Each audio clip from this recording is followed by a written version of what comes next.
Everybody say, praise the Lord. Basahin po natin ang banal na salita ng Diyos. Romans 13:1 hanggang 7. Praise the Lord. Let every soul be subject unto the higher powers, for there is no power but of God, the powers that be ordained of God. Whosoever therefore resisteth the power, resisteth the ordinance of God. And they that resist shall receive to themselves damnation. For rulers are not a terror to good works, but to the evil. Wilt thou then not be afraid of the power? Do that which is good, and thou shalt have praise of the same. For he is the minister of God to thee for good. But if thou do that which is evil, be afraid, for he beareth not the sword in vain. For he is the minister of God, a revenger to execute wrath upon him that doeth evil. Wherefore ye must needs be subject, not only for wrath, but also for conscience sake. For this cause pay ye tribute also, for they are God's ministers, attending continually upon this very thing. Render therefore to all their dues, tribute to whom tribute is due, custom to whom custom, fear to whom fear, honor to whom honor. Ayan. Praise the Lord. Ito palang government, this is being ordained by God dito sa sanglibutang ito. Ito yung tinatawag na higher powers. Para palang ano rin ito, marriage. No? Parang mag-asawa din pala ito. Kasi ang utos ng Diyos sa mga babae, submit to your husband. Kaya ang mga babae, humahanap ng magiging husband na mayroong pag-ibig sa kanila. Mayroong plano sa buhay nila. Mayroong responsibilidad o responsible sa kanilang magiging future. So, ang government, ganun din. Para din niyang husband. Ang rule ng government, paano niya alagaan ang constituents, ang citizens. Paano niya ibigay ang kanilang mga necessities. Punta tayo ng mga first world countries. Diyan mo maramdaman ang function ng government. Talagang tumitingin talaga sa ikabubuti ng kanilang mga citizens. Kung pertaining sa health, libre. Pertaining sa benefits, marami. Talagang tumatanaw talaga ang government nila ng ikabubuti sa kanilang citizen or people. Kaya ngayong Monday, election na natin. Mag-pray tayo kay Lord Jesus bago tayo maglabas sa bahay na i-guide tayo ni Lord Jesus Christ na para butuhan natin yung mga ilalagay sa government natin na wala silang ibang layunin kundi parang husband na kapakana ng bayan. Nadama ko yan kay Digong. Bakit? Anong nakita ng ating presidente? Nung nakita niya ang lawlessness, ano pa? Criminalities. Di ba? Pag sinabing lawlessness, nandyan na yung maglakad ka sa daan, mayroong magpatay sa iyo, may magnakaw sa iyo, may mag-rape sa iyo. So, pinagsikapan niya yun na malutas. So, na-minimize yun. Ano pa? Yung pangangailangan, yung karsada, traffic, nilutas niya yun. Airports, nilutas niya. Mga bridges, nilutas niya. So, i-pray natin sa ating Panginoong Hesukristo na ang ma-installed, hindi yung iba ang direksyon ng kanilang utak, kundi kapakanan ng bayan, ng bansa. Kasi magpapasubmit tayo sa kanila Susunod tayo sa kanila para sa law and order, para sa prosperity, para sa success ng ating bayan. At least makatikim man lang ang ating bayan ng prosperity na maihaon sa kahirapan. Yan ang importante. At lahat yan ay napapaloob sa salita ng Diyos. Praise the Lord. Kaya minsan magbulay-bulay ako sa Word of God.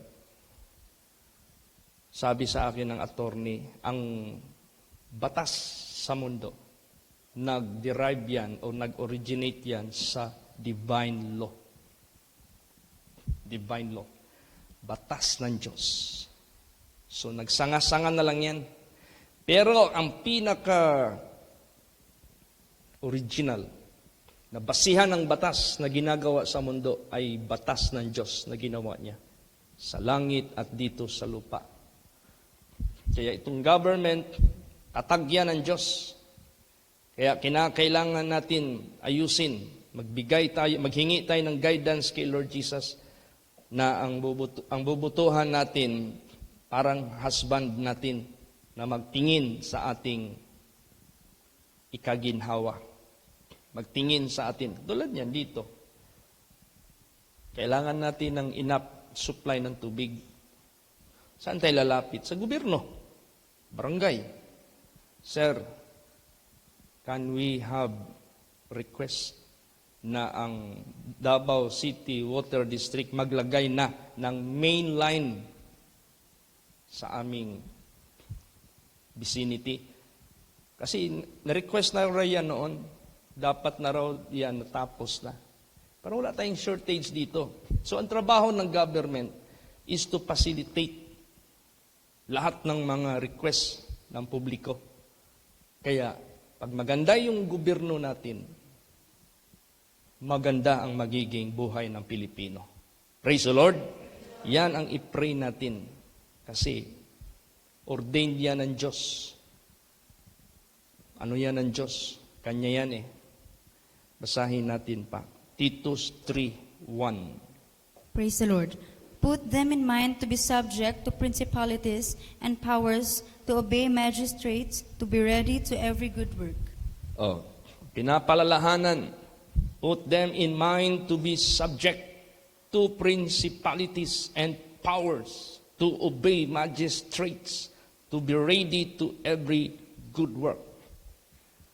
Ngayon, kung mabuti ang ating Pangulo, mabuti ang ating gobyerno, mabuti ang lahat ng mga ahensya ng gobyerno, doon tayo pupunta sa kanila. Doon tayo makipag-coordinate sa kanila. Katulad na lang yung passport. Extended na 10 years, di ba? Kapakanan yan ng ating pangkalahatan. Lisensya, 5 years or 10 years. So ang gobyerno, tumatanaw ano ang ikabubuti ng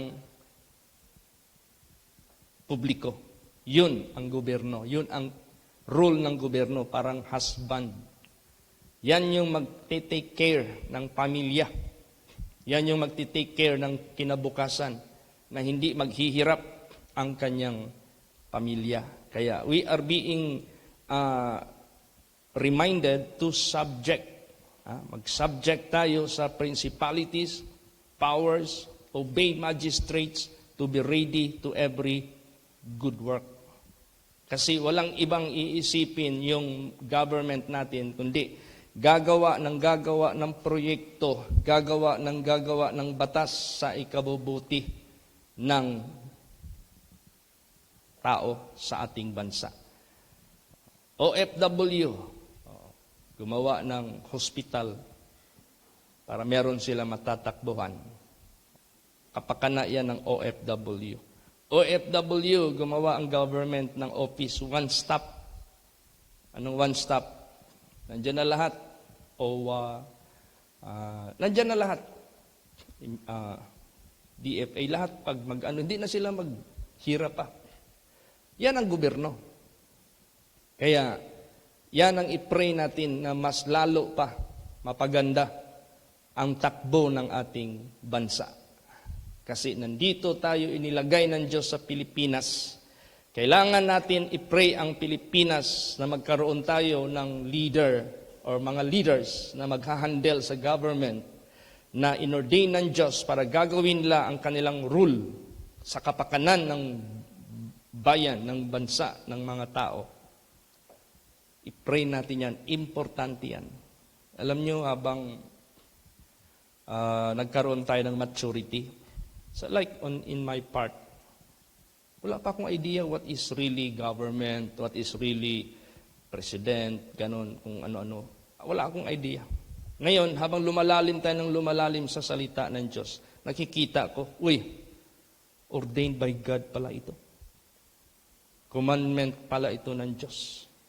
Kaya mahalaga ang government natin. So kung mahalaga ang government natin in our relationship under the command of God, pagbutihin natin. Kaya nga hindi tayo pwede magpanig ng anong mga partido. Bakit? Babulagan ka. Kailangan tayo, open-minded tayo. Kung sino yung maganda na nakita natin, makaboto tayo freely. Walang pera na binigay na magtali sa iyo para butuhan mo siya. Yung tinatawag na vote buying, kasi binubulag ng pera ang utak ng tao. Tapos ang mailagay doon, yung mga tao na nagbabayad lang ng malaking pera during election, para lang yung pakinabang nila, na nakikinabang sila sa power, hindi doon i-serve sa mga tao, hindi sarili. Kaya hindi tayo nag-endorso ng any politicians, any candidates, dahil bibigyan tayo ng Diyos ng guidance sa salita ng Diyos, at sino ang dapat pipiliin natin. Praise the Lord. Mahalaga itong pagpili natin. Basa pa, 1 Peter 2:13 hanggang 17. Praise the Lord. Submit yourselves to every ordinance of men for the Lord's sake, whether it be to the king as supreme, or unto governors as unto them that are sent by him for the punishment of evildoers, and for the praise of them that do well. For so is the will of God, that with well-doing ye may put to silence the ignorance of foolish men, as free and not using your liberty for a cloak of maliciousness, but as the servants of God. Honor all men, love the brotherhood, fear God, honor the king. Yes. Tingnan mo. Nasa loob yan ng batas ng Diyos. Nasa loob yan ng commandments ng Diyos. Nasa loob yan ng kanyang utak, ng kanyang isip, ng kanyang puso. Submit yourselves to every ordinance of men for the Lord's sake, whether it be to the king as supreme, or unto governors, when it is province, king, when it is entire country, as unto them that are sent by him for the punishment of evildoers, and for the praise of them that do well. Ganun ang government. Tingnan mo yung lumalabas sa bibig ni Digong. Punishment yon. Sirain mo yung bansa ko. Lagot kayo sa akin. Punishment. Yan yung totoong gobyerno. Nandyan, scriptural yan. Minsan mag-meditate ako sa takbo ng mundo. Why is it there is war? And why is it there was war in heaven? Di ba? Parang naging copy-paste. Bakit may gera sa mundo? Teka. Titingin daw ako sa langit. Uy, may gera din pala doon. Bakit? Nagkaroon ng gera sa mundo. God will protect His kingdom to all invaders. He has the power to finish them. Tapusin sila lahat na hindi sila makasira sa kaharian. Ganon din ang gira dito. Bakit bawat country may armas? Bakit bawat country merong depensa? Preparasyon yan sa mga mang-aapi, mag-invade, para mapaglabanan mo ang tao mo na hindi sila mapahamak, hindi sila mamatay. Ganon din ang langit, ganon din dito. Bakit may impyerno? That is the place of punishment sa mga luko-luko sa harapan ng Diyos. Bakit may kaharian ng Diyos? That is His kingdom. Para ibigay niya doon sa mabubuting tao. Makinabang ka doon na walang hanggan. Kaya lahat ng batas na ginawa sa langit dito sa lupa, na sinasabi dito sa salita ng Diyos, tandaan natin yan. Kaya pagbutihin natin ng husto, huwag kang bumoto dahil binigyan ka ng pera.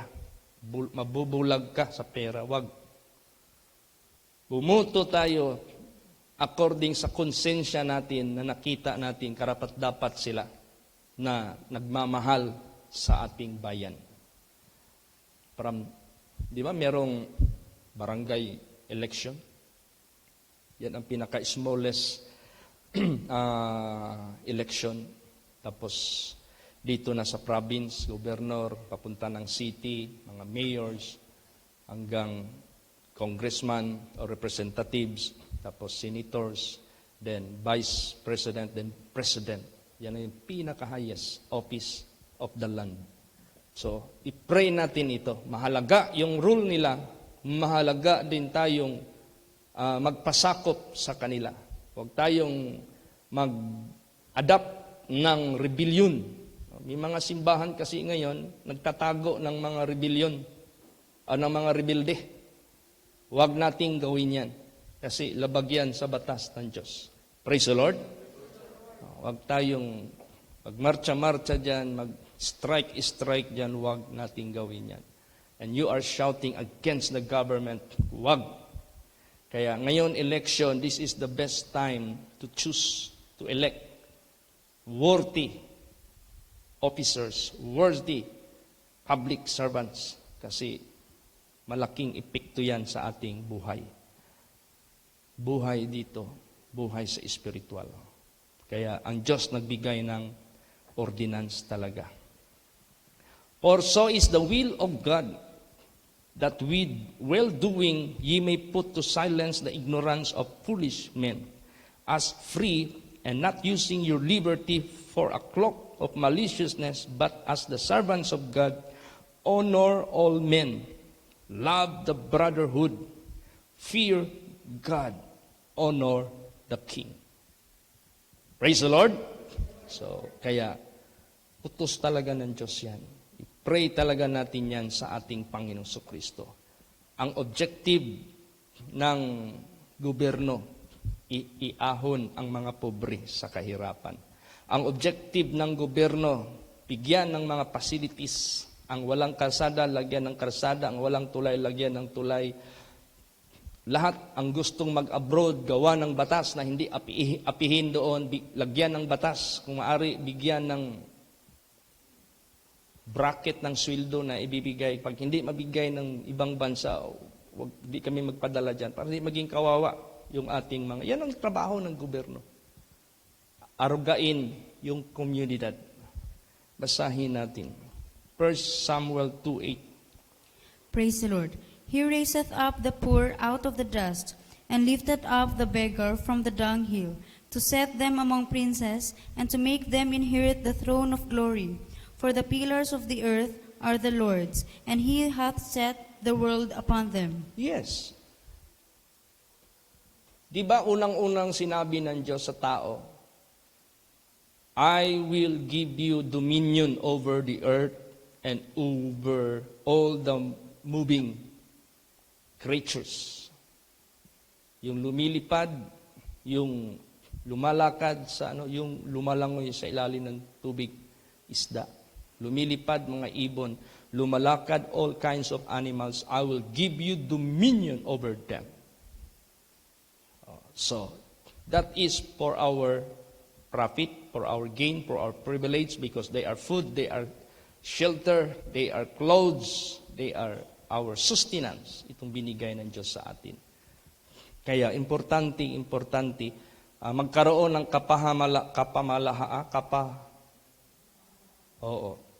ang ating bansa na hahawakan ng mga matitino, mababait, mapagmahal, matapang na kapahamalaan.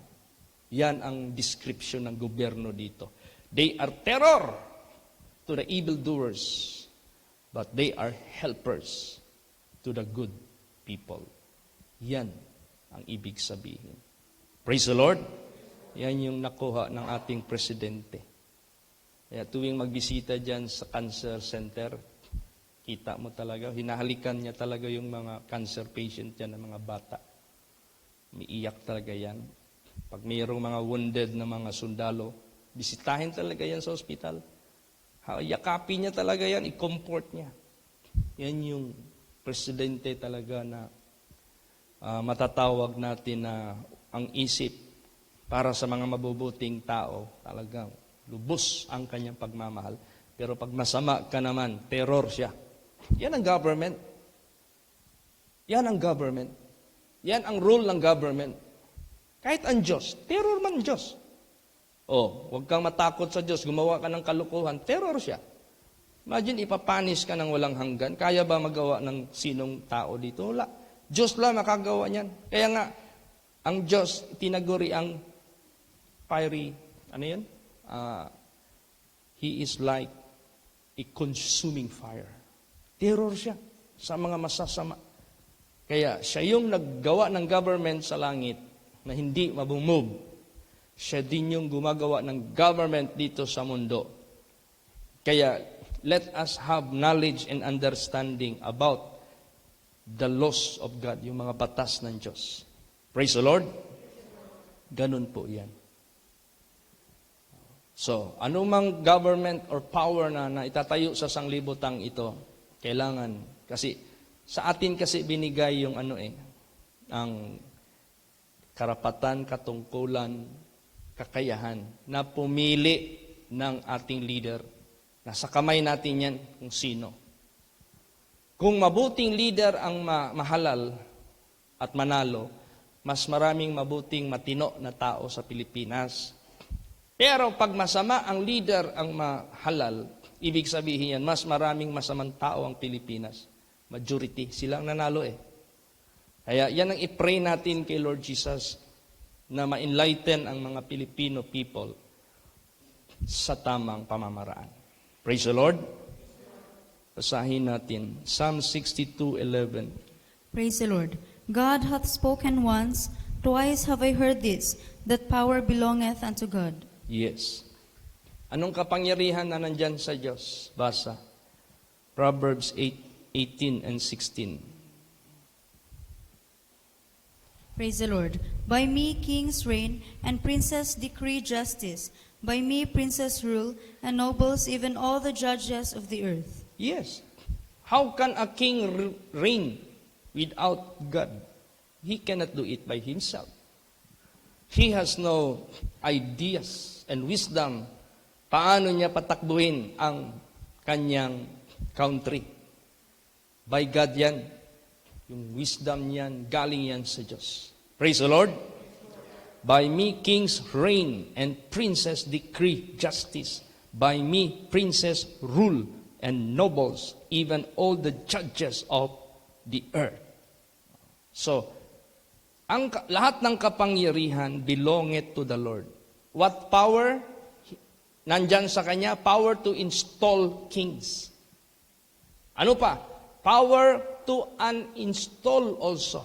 May kapangyarihan siyang mag-install, may kapangyarihan din siya mag-uninstall. Praise the Lord. Basahin natin Daniel 2:21. Praise the Lord. And he changeth the times and the seasons. He removeth kings and setteth up kings. He giveth wisdom unto the wise, and knowledge to them that know understanding. Yan. Binabago niya. Mababago niya ang mga oras, panahon. Pwede niyang tanggalin yung mga hari kung sinong gusto niyang tanggalin. Pwede niya ring iset up ang mga hari kung sinong gusto niyang iset up. Magbigay siya ng wisdom doon sa mga wise at kaalaman doon sa mga kumikilala ng pangunawa. Ganun kaimportante. Ang iboboto natin, unang-una, believe God. Praise the Lord. Yung naniniwala talaga ng Diyos. Hindi kay naniniwala sa Diyos, pero iba naman klaseng paniwala. Taliwas sa Diyos. Kasi alam mo kasi daming pretenders ngayon sa sanglibutang ito. Even Satan do pretend to be an angel of light, to be a prophet of God, to be a shepherd of God. But his intention is not for the salvation of the sheep, but to steal, to destroy, and to kill. Yun pala ang kanyang masama pala. Kaya ganun. I-pray natin ito. First time pa ito nangyari. You know, I went to Malaysia. Anong sabi ng mga tao sa akin doon? May-ari lang, hiramin namin yung presidente ninyo. Bakit po? Why? You know, Philippine economy is quite good comparing to our country, Malaysia. You know why? Because our Prime Minister, hindi ko lang sabihin ang pangalan, who is very corrupt. Wala ng pundo. Wala ng development, wala ng projects, wala ng road repair, wala ng road construction, wala na. Kaya minsan nung pag nanalo na si Presidente Rodrigo Roa Duterte, marami na akong napuntahan ng mga areas sa Pilipinas at nakita ko yung mga tulay nag-double widen, mga karsada nag-widen, mga bypass road na open, mga road na access sa bundok na open yan. Ang standard ng mga karsada makakapal. Sabi ko, wow, praise the Lord. When I went to Malaysia, dati, pag magpunta ako ng Malaysia, mayaman ang feeling ko sa kanila. Ngayon baliktad. Pag balik ko doon sa Malaysia, sabi ko, pobre na pala sila. Parang nagkaroon ng contrast. Pag-upo ni Digong, i-develop niya lahat. Ang mga karsada, Luzon, Visayas, Mindanao. Hindi siya tumitingin kay merong bumoto sa kanya. Lahat pantay. Yan yung hari. Yan tinatawag na equity. Ano ibig sabihin equity? Walang bias sa pagbibigay ng pabor. Yan ang hari. Praise the Lord. Nabigay ko na yan dito, naminsahe ko na yan dito. Kaya i-pray natin na ang maging leader natin, ang isip, yung pagkakaisa ng ating bansa. Hindi paghati-hati, hindi pag-away-away, kundi pagkakaisa. Praise the Lord. Yan yung totoong pamilya ba? Ayaw mo mawasak yung pamilya mo. So ikaw ngayon ang mag-i-initiate ng unity. Ganon. Pero kung talagang ayaw talaga, mag-rebelde talaga, matatamaan talaga sila. Katulad sa ginawa ng ating presidente. Kay mayor ka, kay general ka, pag pumasok ka sa droga para sirain ang bayan, masisira ka rin. Kaya ganon ang government, hindi natin yan ma-blame. Kaya tayo, lumakad tayo ayon sa statutes ng Panginoong Diyos. So, ang Diyos, belongeth sa Kanya lahat ang kapangyarihan, power to install kings, power to uninstall, power to remove kings, power to set up kings. Example dito, si King Nebuchadnezzar. Basahin natin. Daniel 4:32. Praise the Lord. And they shall drive thee from men, and thy dwelling shall be with the beasts of the field. They shall make thee to eat grass as oxen, and 7 times shall pass over thee, until thou know that the Most High ruleth in the kingdom of men, and giveth it to whomsoever he will. Yan. Diyan natin makikita that God is not only the God of Israel. Diyan natin makikita that God is the God of the hidden. God is the God of the people of the entire world. Kahit hindi na yan belong to Israelite o to Israel, He is still God because He made all things. Kaya siya ang King of Kings and Lord of Lords na may kapangyarihan mag-install ng hari at mag-uninstall. So para maging kabahagi tayo ng kalooban ng Diyos to install King, magbuto tayo ng magiging hari natin dito na maganda ang puso, maganda ang plano, maganda ang isip, maganda ang pananaw sa kanyang bayan. Praise the Lord! Yung Davao City, bago naging presidente si Digong, ano ito? Ni Karagdaw, yung Agdaw dyan.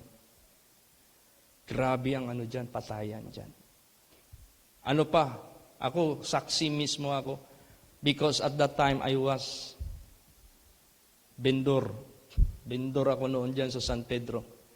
Kilala ko pa, kaibigan ko pa yung mga snatcher dyan. Hindi natatakot. Magdala lang yan ng panyo. Tapos yung panyo, iladlad nila yan. Kung hindi man panyo, a piece of karton, yun yung itakip nila sa kamay na nagdudukot doon sa mga bag na nakalagay lang sa likod o nakalagay sa gilid na bahagyang nasa likod. Yun pantakip nila. Baliwala lang yan. Malakas ang ano dito, snatching. Pero lahat yan, nabura. Dahil sa kapakanan ng ikabubuti ng bayan, kung anong problema nilulutas, kung ano ang kailangan pinoprovide. Yung mga squatters natin, ang gaganda kaya ng relocation nila. Praise the Lord.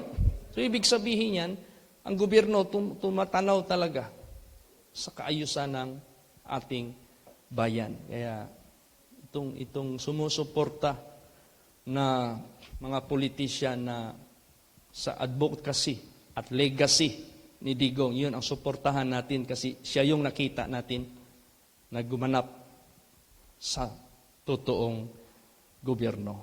Praise the Lord.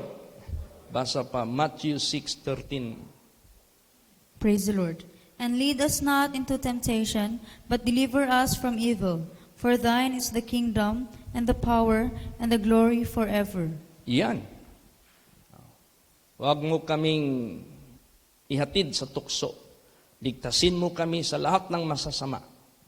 Ibig sabihin yan, ligtasin mo kami sa boat buying. Kasi masama yan. Boat buying makes you blind. Meron akong sinabihan, ikaw pastor ka ng Holy Place, huwag ka magsali-sali sa politiko.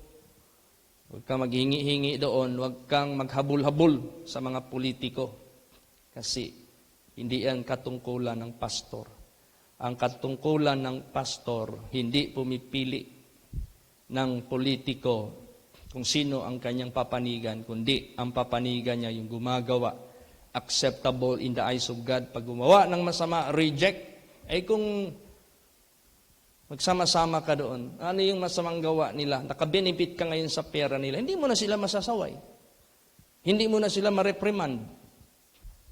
Tingnan mo yung government and yung katungkulan ng mga workers of God.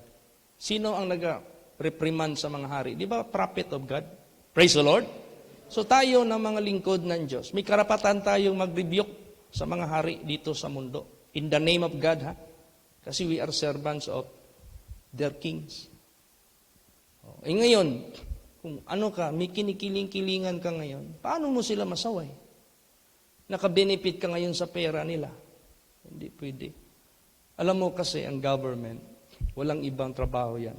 Kapakanan ng ating buhay dito sa lupa. Praise the Lord. Ayusin ang lahat ng takbo ng buhay ng tao. When I went to Indonesia, siyempre na-met ko yung mga pastors doon na kung saan ako inimbita na simbahan. Laki na simbahan nila. Nagkwento sila sa akin. You know, Pastor Chit, Christians here in our country in Indonesia, It is just recently, bago lang daw, the government has counterpart of every construction of church project. Let's say, the worth of this building is 20 million. Mag-present ka lang doon sa government ng proposal mo. Lahat ng estimate, nandyan lahat. Plano lahat. 20 million. The government of our country, Indonesia, will release 50% budget of the whole amount. Kaya ang mga Christians doon, mabilis. Palaki kasi ang government mismo bago lang daw yan. Yung pala, kasi the largest Islam population of the world is Indonesia. Yan yung largest population of Islam religion. Noon pala, hindi sinali ang Christian. Lahat pabor sa Muslim. Lahat pabor sa Islam. Lahat ng mga project nila ng mga mosque. 50% sa government, 50% sa mga membro nila. Kaya marami. Kaya doon sa Indonesia, punta ka doon. Halos 1 kilometro, masjid.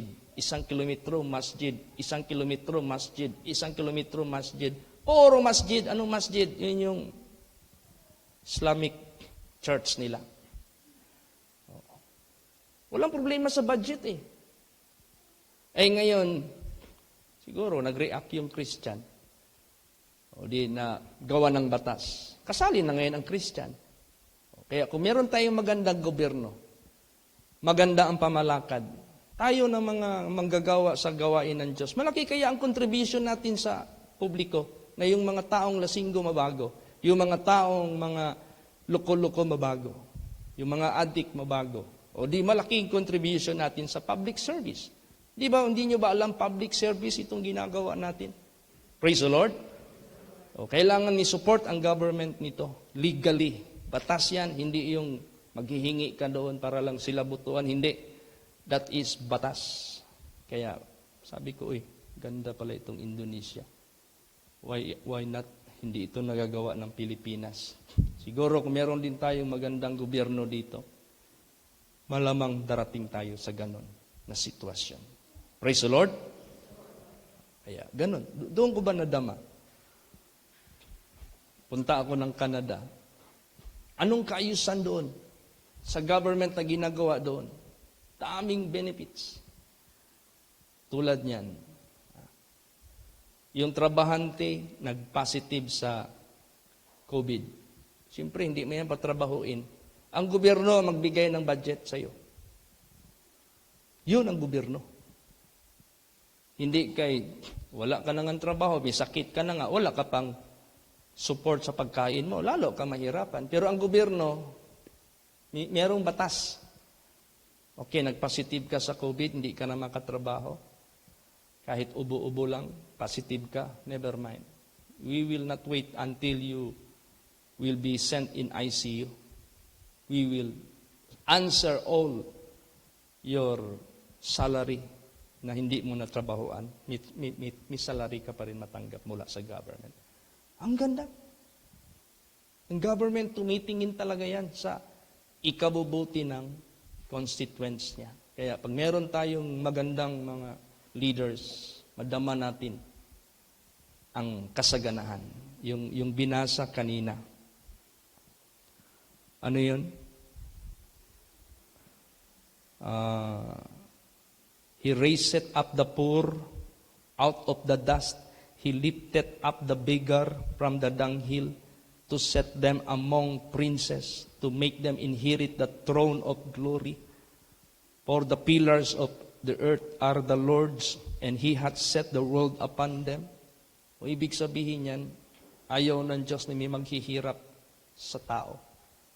Gagamitin niya ang gobyerno para gagawa ng batas at proyekto. Praise the Lord! Kaya pag meron tayong mabait at maganda na leader, katulad ni Digong, kaya nga lang kulang yung years na kanyang giserve. But anyway, kung sino yung magsunod sa kanyang advocacy, yun ang bubutuhan natin. Kasi yun ang nakita ko, na Nag-ano ba? Nag-fit in sa panggobyerno na tinatatag ng Diyos. Praise the Lord. Another, pakibasa pa. Revelation 17:14. Praise the Lord. These shall make war with the Lamb, and the Lamb shall overcome them, for he is Lord of lords and King of kings, and they that are with him are called and chosen and faithful. Ayan.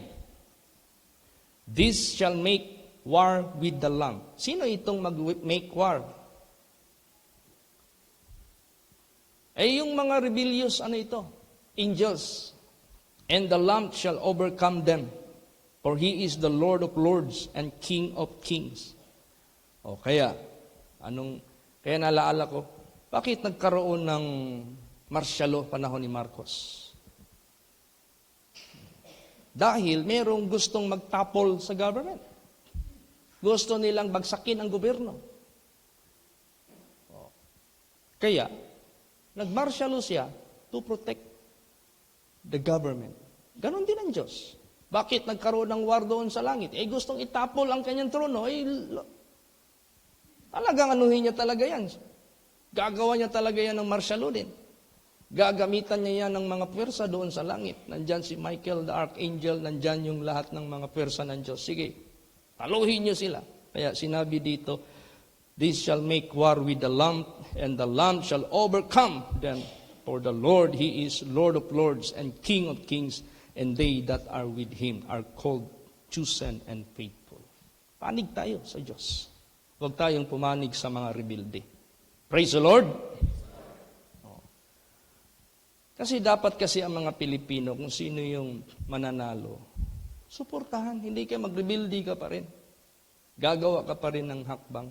Siyempre, kukunin ka talaga ng government. Gaganunin ka talaga. Kasi you are going to itatapol mo yung government. That is conspiracy. Kaya, ganun po. So, mag-pray tayo na mawala na lahat ng mga rebelde. Mabuti nga, nandyan yung, yung ALCAC ba yan? Na programa ng gobyerno natin na magbibigay ng liwanag sa kaisipan ng mga tao kung sino-sino yung mga rebelde sa ating bansa. Kailangan lahat yan mag-surrender. Kailangan lahat yan mag-lay down ng mga arms nila at bumalik sa gobyerno dahil ang gobyerno maganda ang plano sa lahat para wala nang manggugulo ng ating bansa. Yan ang i-pray natin. Praise the Lord! Lahat yan, galing yan dito Ang idea niyan, galing yan dito sa banal na salita ng Diyos. We have to promote what God is promoting in the Holy Scripture. Last verse, Revelation 19:16. Praise the Lord. And he hath on his vesture and on his thigh a name written, King of kings and Lord of lords. Yan. After all, our God, our Lord, our Master, our Jesus Christ is the Lord of lords and the King of kings. So, kung ano yung standard ng Diyos, ano yung SOP ng Diyos, ganon din ang ating pamalakad dito sa lupa. So, the way we choose, the way we elect government officials or officers, tingnan natin sila na ang kanilang plataforma is kapakanan ng ating buhay dito sa lupa. At lalot na meron silang pananampalataya sa Diyos na buhay. Praise the Lord! Kaya may God bless everyone sa magbubuto ngayong Lunes. Hindi ko na ito mabigay sa Sunday kasi iba ang mensahe sa Sunday. So, ito na lang Friday para sa ganon, lahat tayo maging contributor tayo sa ikabubuti ng ating bansa sa pagpili ng ating magiging leader sa ating bansa. So, let's pray that God install a righteous king and his servants, yung lahat ng mga servants, senators, vice president, lahat, congressman, city mayors, councilors, lahat-lahat na. I-pray natin ito. Napakayaman ng Pilipinas kung ito ang ma-handle ng matino na leader. Giginhawa tayo lahat. Marami tayong resources ikumpara sa ibang bansa. If we talk about oil, we got oil. If we talk about gold, we have gold. If we talk about vegetables, we have so much. About fruits, we have so much. Lahat-lahat yan. Marami tayong resources. Kaya to God be the glory. May God bless our country. And may God bless His people to vote righteous leaders. Praise the Lord. Magsitayo po ang lahat.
Sidalangin po tayong lahat. Hallelujah. Lord Jesus, marami pong salamat. Pinapaunawa niyo po lamang sa amin gaano kaimportante ang maitatag na gobyerno ng aming bansa dahil it will affect the entire community of the Philippines. Kaya ngayong Lunes, dalangin ko po sa inyo. Gabayan niyo po lahat ng mga tao sa buong Pilipinas. Piliin ang mangulo ng aming bansa ayon sa inyong batas na ginawa sa langit, tinatag sa langit, tinatag din dito sa lupa. Ang law and order. Ang peace and order. Prosperity na maiahon ang lahat ng mga pobre kahit naman sa kanilang kahirapan at mabigyan sila ng privilege or pagkakataon to be among the princes. Kaya Lord Jesus, walang mahirap sa inyo, Panginoong Hesukristo. Dahil ang bansa namin with so much resources, with so much minerals, with so much blessings, if this will be handled with the leader of our country, we shall surely have prosperity. At kami na inyong mga anak, we could make more na magagawa namin sa paglilingkod namin sa tao. And we will have more capabilities sa labas pa ng bansa, sa buong sanglibutang ito. Kaya Lord Jesus, bless Philippines. Pagpalain niyo po ang Pilipinas, pagpalain niyo po ang election. You install righteous leader. You install a leader that will perform his job para sa kapakanan ng lahat ng Pilipino. Kaya pagpalain niyo po ang mga anak ninyo na maging kabahagi ng inyong idea, maging kabahagi ng inyong itinatatag na government dito sa sanglibutang ito. At gawin niyo po kaming blessings, gawin niyo po kaming liwanag saan mang dako sa buong mundong ito. Kaya marami pong salamat. Pagpalain niyo po, Lord Jesus, bigyan niyo po kami ng protection, bigyan niyo po kami ng inyong mga anghel, magbantay sa amin lahat, sa lahat ng mga gawain, lalo't na sa pagboto ngayong Lunes, hindi lamang sa isang lugar, kundi sa buong Pilipinas na walang mga kasakunaan na mangyayari, walang gawa ng jablo, walang mga magdadaya, wala. Kung meron mang mandaraya, sila'y mahuhuli at hindi sila maging successful. At pahintulot niyo po na ang election ay maging malinis at totoo. Marami pong salamat. Pagpalain niyo po, Lord Jesus, ang bawat isa, bawat buhay ng inyong mga anak. And continue, Lord Jesus, to bless those who are suffering in sicknesses. Patuloy niyo po silang sakdalin sa kagalingan. Brother Floyd Baksa, Sister Susette Castillo, Sister Marisa Montañez, Sister Iliha Julian, at kahit naman kay Dayday na anak po ni Sister Ninita Mandagio or Kapitan. Pagpalain niyo po, Lord Jesus, lutasin niyo po ang problema ni Sister Marivic Nunez na huwag siyang mag-alala sa mga material na yan. Dahil kayo may kapangyarihan pumalit sa mga pwedeng mawala sa anumang panahon. Kaya, Lord Jesus, comfort thy people, sustain all thy children, guide thy children. Kayo ang aming great provider, kayo ang aming protector, kayo ang aming success, kayo ang lahat sa aming buhay dito sa temporal lalot na doon sa walang hanggan. Marami pong salamat. You dismiss us now with your blessings. Preserve our going out and our coming in from this time forth, even forevermore. In Jesus' name, amen. Everybody say, praise the Lord. Praise the Lord. God bless.